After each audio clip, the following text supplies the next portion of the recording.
durante nuestra reunión bilateral de esta mañana, y no es necesario repetir lo dicho, pero tal vez resaltar tres elementos fundamentales. En primer lugar, permítanme reiterar el decidido apoyo y compromiso de este Parlamento para con el acuerdo de paz, que debe ser consolidado en años venideros.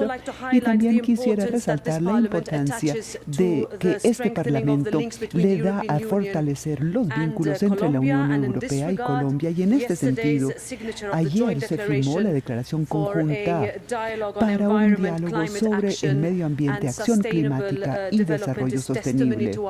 Testimonio de nuestro compromiso común de preservar el medio ambiente y combatir la crisis climática. Y en tercer lugar, la Unión Europea, al igual que el Parlamento Europeo, siguen comprometidos a seguir y apoyar las elecciones que se avecinan en Colombia, y la Unión Europea va a desplegar una misión de observación electoral de las elecciones a realizarse el próximo 13 de marzo, al igual que la elección presidencial del 29 de mayo, y nuestro colega Javier López liderará esta misión, y además esta delegación parlamentaria de Relaciones Exteriores con la comunidad andina, compartida con nuestra colega Pilar del Castillo, también visitará a Colombia la semana entrante para una reunión interparlamentaria. Y todo esto evidencia que Colombia es muy importante para este Parlamento,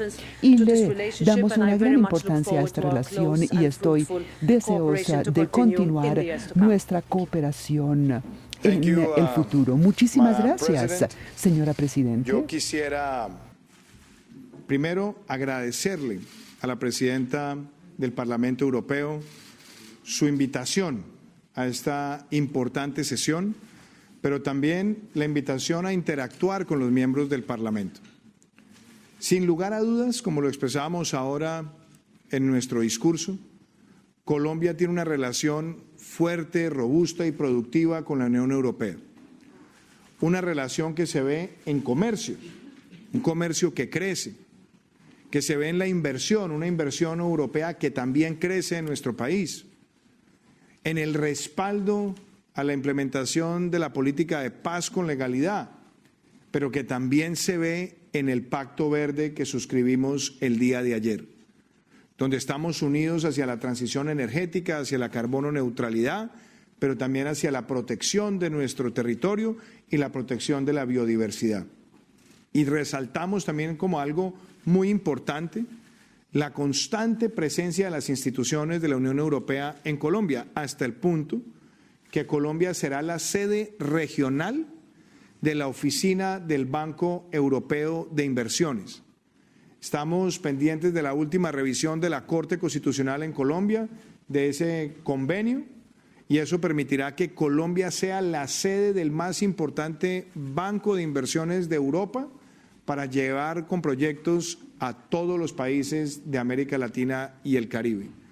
Y quiero agradecerle, Presidenta, su liderazgo, además reconociendo su trayectoria, porque usted no solamente es la tercera mujer en asumir la presidencia del Parlamento Europeo, sino que además usted es una gran defensora de las políticas de equidad de género en el mundo, y nuestro país ha logrado también en esto avanzar, no solamente con la primera mujer vicepresidenta, sino también teniendo un gabinete paritario y habiendo extendido las políticas de participación en algo tan relevante como las elecciones de los consejos de juventud, donde fueron listas paritarias, pero una composición hombre-mujer, donde más del 60% de quienes fueron elegidas son mujeres.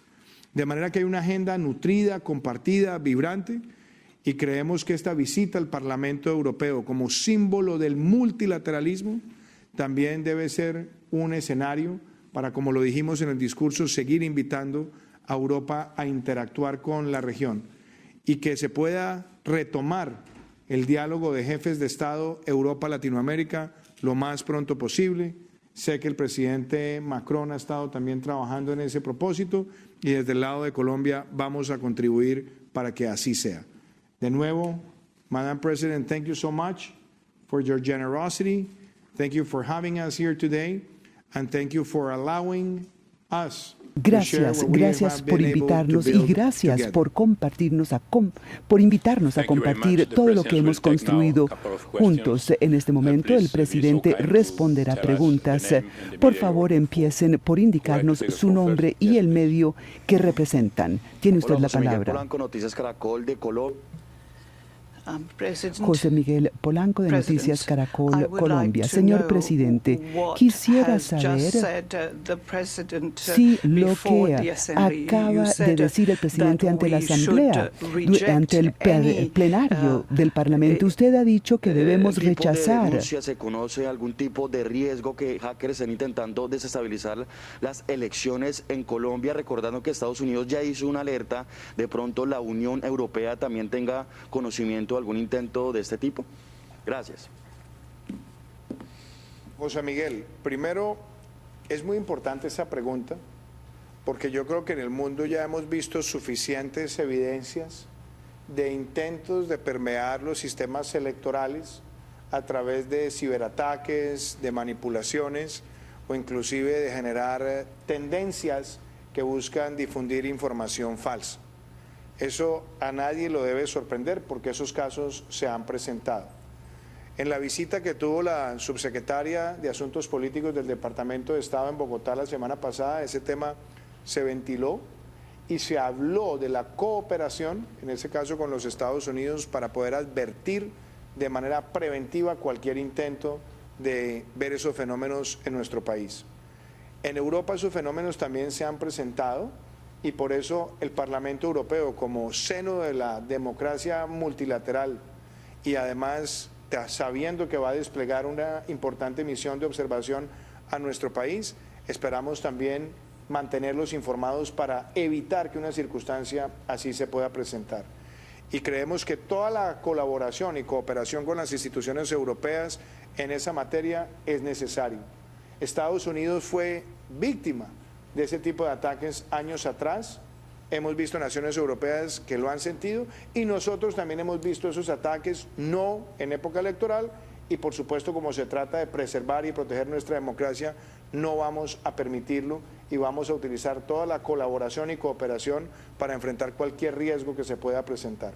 Yo quiero agradecerle también a la presidenta del Parlamento Europeo por la misión que va a desplegar de observadores que van a tener representantes de distintas fuerzas políticas del Parlamento Europeo y que será presidida por el doctor Javi López. Así que en ese contexto fueron nuestras declaraciones y lo hago también a nivel de advertencia, porque el mundo no está hoy, desafortunadamente, a salvo de ese tipo de ataques, pero es importante que en el concierto multilateral y compartiendo el principio de la democracia con la Unión Europea, todos trabajemos juntos para prevenirlo.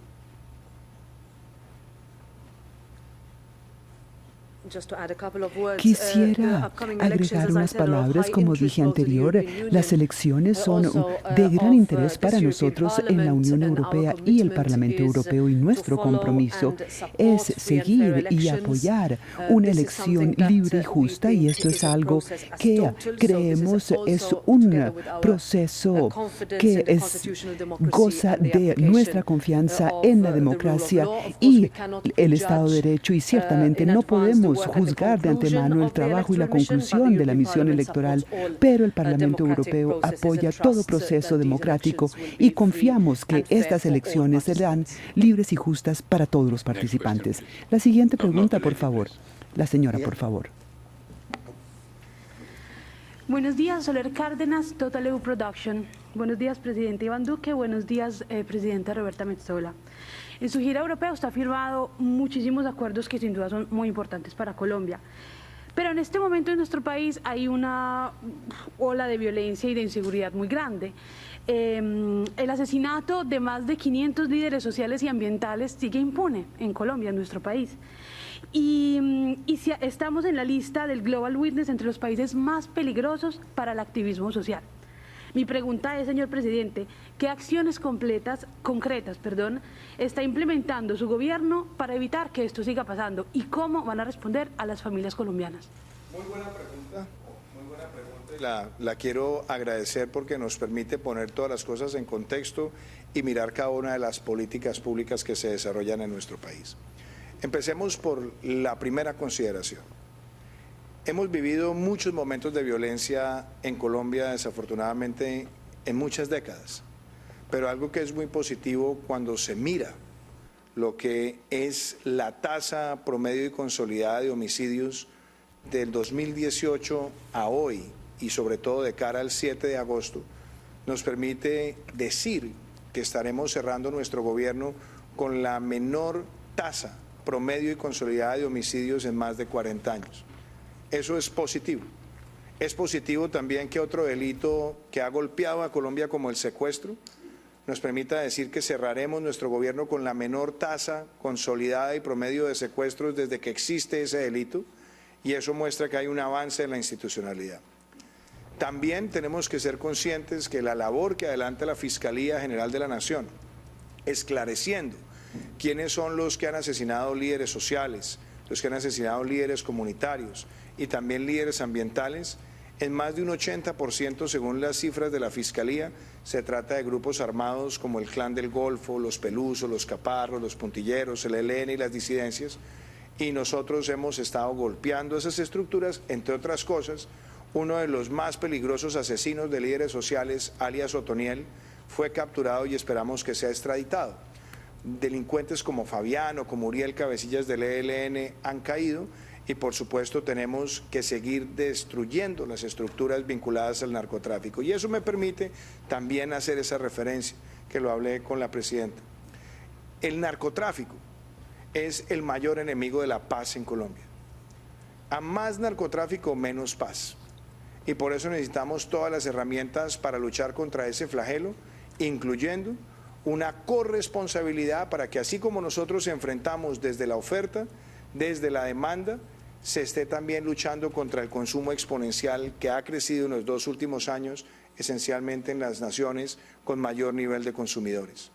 Sabemos los retos que esto nos trae y nos duele cada situación de violencia contra un connacional, pero creemos que no hay otro camino distinto a la mayor determinación contra estos grupos armados, y me complace que en nuestro gobierno hayamos podido desarticular a los Pelusos, a los Caparros, a los Puntilleros y a la cadena de mando del Clan del Golfo. Muchísimas gracias.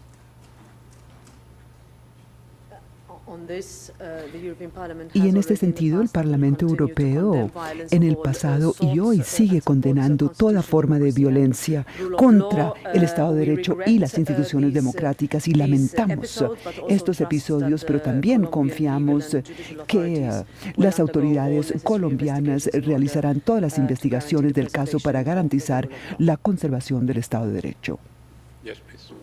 Gracias, Lizeth Suezca de Caracol Radio. Presidente, usted en su discurso también ha puesto una decisión frente a la situación en Ucrania, y quisiera preguntarle si en las reuniones que ha tenido se ha contemplado cuáles serían esas sanciones internacionales a las que Colombia se una. Y a la presidenta quisiera preguntarle, la Unión Europea nunca había enviado una misión de observación electoral a Colombia, ¿por qué deciden hacerlo esta vez? Gracias. Muchas gracias por la pregunta. En primer lugar, yo quiero expresar una vez más que nosotros somos un país defensor del multilateralismo, y hablarle al Parlamento Europeo es hablarle a uno de los principales órganos del multilateralismo, además democrático. Una nación debe ser libre y soberana de decidir a qué organización multilateral se vincula, bajo qué condiciones se vincula. Y claramente ninguna nación puede por la fuerza intimidar a otra para que ejerza su soberanía de vincularse a un órgano multilateral. Colombia, en adición a eso, en el año 2014, firmó la resolución en Naciones Unidas sobre la integralidad del territorio ucraniano.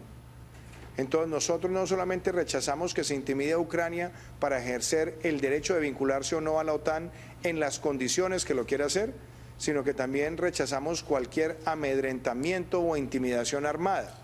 Y por supuesto, como lo hemos hecho y lo hicimos en Naciones Unidas y lo expresamos hoy, en caso de presentarse una situación de agresión pues nosotros acompañaremos todas las decisiones multilaterales de sanciones que correspondan, tanto en el seno de Naciones Unidas como en el seno también de lo que nos corresponde a nosotros como miembro socio en la OTAN o como la que nos corresponde a nosotros en la participación de cualquiera de los foros latinoamericanos.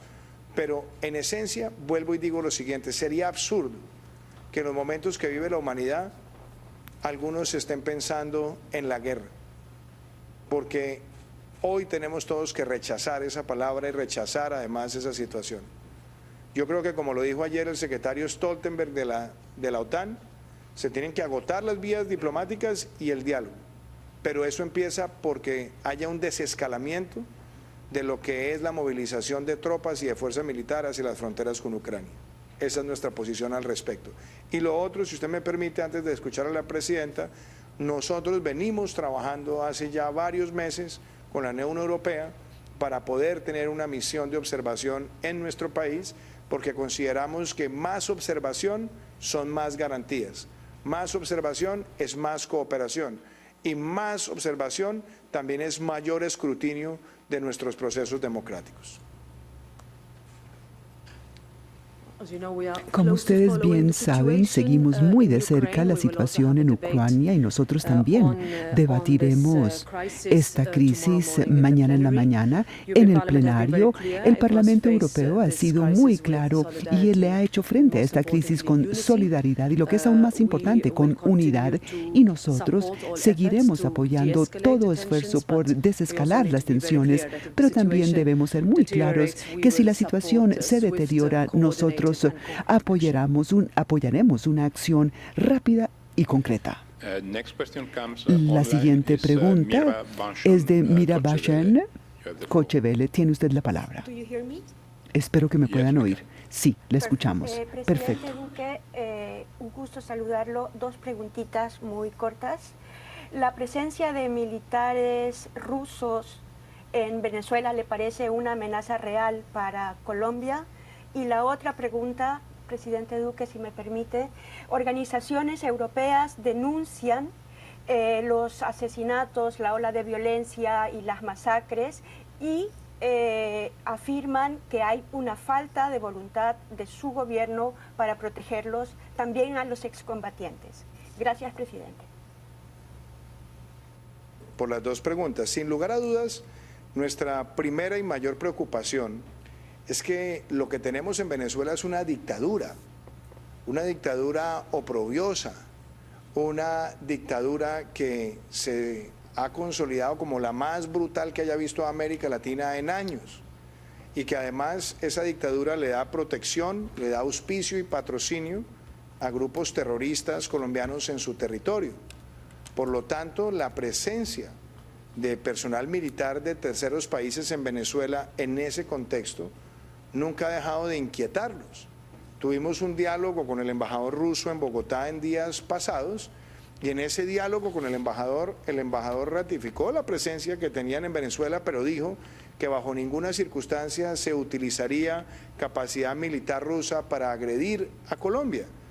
Esperamos que así sea, pero yo creo que lo más importante también, y lo dije en el discurso, es que América Latina no se puede prestar en este momento para ser parte de juegos geopolíticos de otras naciones, y sobre todo no se puede prestar para que, como lo vimos en días pasados, se diga que si las tensiones en Ucrania aumentan, entonces se va a aumentar la presencia militar en Venezuela, porque no tiene nada que ver una cosa con la otra, a no ser que realmente se esté viendo a Venezuela como un escenario para tratar de generar amenazas de carácter geopolítico. Y plantear esas cosas así, con toda la claridad y sinceridad, es necesario justamente para que la situación que se está viendo en Ucrania nunca se vaya a presentar en nuestra región. Colombia es un país que nunca ha agredido a ninguna nación. Colombia es un país que, por el contrario, ha mostrado su fraternidad con los hermanos venezolanos que han huido del oprobio y que han buscado esperanza en nuestro país. Entonces, nuestros interrogantes están allí. Como digo, esperamos que lo que dijo el embajador sea cierto, pero también estaremos siempre atentos y vigilantes a cualquiera de estas situaciones que puedan generar tensión, para ser denunciadas oportunamente en el concierto internacional. Y frente a la segunda parte de la pregunta, es muy importante que nosotros pongamos todo en contexto.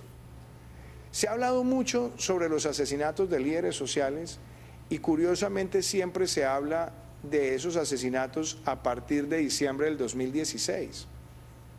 Pero, ¿por qué no se mira hacia atrás también para que nos demos cuenta cuál ha sido la tendencia histórica desafortunada en nuestro país para nosotros entender que vencer estos fenómenos no es un tema político, sino es un deber del Estado colombiano y un deber de la sociedad colombiana? Porque cuando se mira esa perspectiva y se ve lo que se ha hecho en nuestro gobierno, no solamente hemos duplicado el presupuesto de protección de líderes sociales y también el presupuesto de protección de personas en proceso de reincorporación, sino que también cuando se mira el comportamiento, por ejemplo, del año 2021, se ve una reducción sustancial en ese tipo de crímenes. ¿Que eso nos pueda a nosotros dar tranquilidad? Claro que no, porque la cifra debería ser 0. Pero tenemos que reiterar nuestra actitud decisiva contra estos grupos armados. Y mire, algo muy importante, por ejemplo, que fue registrado hoy en la prensa colombiana.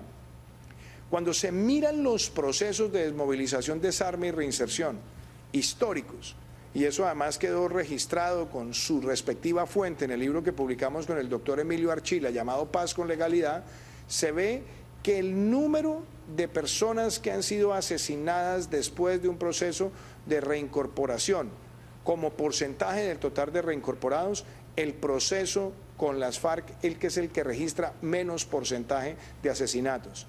¿Nos da eso para estar tranquilos? No, debería ser 0, pero es bueno poner esto en perspectiva, entre otras cosas, porque, por ejemplo, en el caso de las Autodefensas Unidas de Colombia, se trató de más de 3.000 asesinatos y en esos momentos nunca hubo ningún dedo que llamara la atención sobre esa situación. Conclusión, tenemos que rechazar todas las formas de violencia contra líderes sociales o contra personas en proceso de reincorporación. Pero ese rechazo también se tiene que llevar a enfrentar a las estructuras criminales que los perpetran. Y eso es lo que nosotros como gobierno hemos venido haciendo y no dejaremos de hacer. Muchísimas gracias. Yo también quisiera decir algo sobre Venezuela y el papel que Colombia ha desempeñado al recibir 1,8 millones de migrantes venezolanos, y esto es algo que el presidente y yo hemos discutido en profundidad durante nuestra reunión bilateral, pero también se dio un gran aplauso del plenario cuando usted expresó, señor presidente, no solo su solidaridad en la forma tangible que su país lo ha mostrado, sino dejar en claro que la Unión Europea ya ha reconocido, como lo han reconocido muchos líderes mundiales, y esto es muy importante para nosotros como Parlamento Europeo, porque cuando hablamos de la crisis migratoria, cuando hablamos de muestras humanitarias de solidaridad, eso es algo que nosotros atesoramos, y yo quisiera una vez más enfatizar la importancia que esto tiene para nosotros. Y una última pregunta, por favor. Señor presidente, soy Sium Tomo, trabajo para un periódico en Países Bajos, donde usted estará mañana, y el alcalde de Rotterdam quiere escanear todos los contenedores provenientes de Colombia para colaborar con el narcotráfico, pero también dicen que necesitamos información de las autoridades colombianas sobre los contenedores sospechosos que llegan a Rotterdam y Europa. ¿Está dispuesto a organizar este intercambio de información entre las autoridades colombianas y las autoridades holandesas y belgas? Muchísimas gracias por su pregunta, y de hecho me reuní con el alcalde hace unas semanas en Bogotá. Él estuvo en Bogotá acompañado por el alcalde de Amberes, y de hecho Colombia siempre ha apoyado todas las políticas de seguridad encaminadas a hacerle frente y combatir el narcotráfico. Y nosotros estábamos conversando sobre cómo abordar y utilizar las mejores tecnologías para hacer las mejores inspecciones posibles. Y eso es un reto no solo con Colombia, sino es un reto mundial, porque usted sabe que en muchos de los grandes puertos del mundo, tan solo el 30% de todos los contenedores son inspeccionados totalmente. Estamos trabajando con la Policía Nacional de Colombia, también trabajamos con nuestra oficina de aduanas para asegurar hacer la mejor inspección en Colombia y luego una inspección exhaustiva con nuevas tecnologías en el puerto de Rotterdam. O sea que sí, vamos a trabajar en eso, y esto también está relacionado con algo que yo ya mencioné, y es que estamos haciendo mucho en Colombia por el lado de la oferta. Para darle una perspectiva, el año pasado nosotros logramos incautar unas 700 toneladas de cocaína por parte de las autoridades colombianas, un máximo histórico, y también destruimos unos 6.000 laboratorios ilegales de producción de cocaína en el país, y también erradicamos manualmente aproximadamente 100.000 hectáreas de cultivos ilícitos. O sea que por el lado de la oferta estamos haciendo mucho, y por eso es que Colombia representa el 50% de todas las incautaciones realizadas en el hemisferio occidental. Y el otro desafío es que sí, podemos hacer inspección y tener la mejor cooperación con la policía europea, pero el reto es que los niveles de consumo en Europa se han disparado, alcanzando los niveles más altos en los años 2020 y 2021. Por eso es necesario hacer algo por el lado del consumo, por el lado de la oferta y la demanda, y todos debemos trabajar en esto, y ciertamente contribuiremos a realizar las mejores inspecciones posibles, pero hay que hacer mucho más en el materia de consumo, lanzar campañas para prevenir el consumo y permitir que los consumidores de cocaína, que para producir una hectárea de coca hay que destruir 3 hectáreas de bosque húmedo tropical, y para producir 1 kilo de cocaína se utilizan más de 20 galones de gasolina y luego serán vertidos en la selva. Y tener ese nivel de conciencia es, en mi opinión, muy importante para que la gente sepa el daño que esta droga le ocasiona al mundo entero. Muchas gracias. Muchas gracias a usted.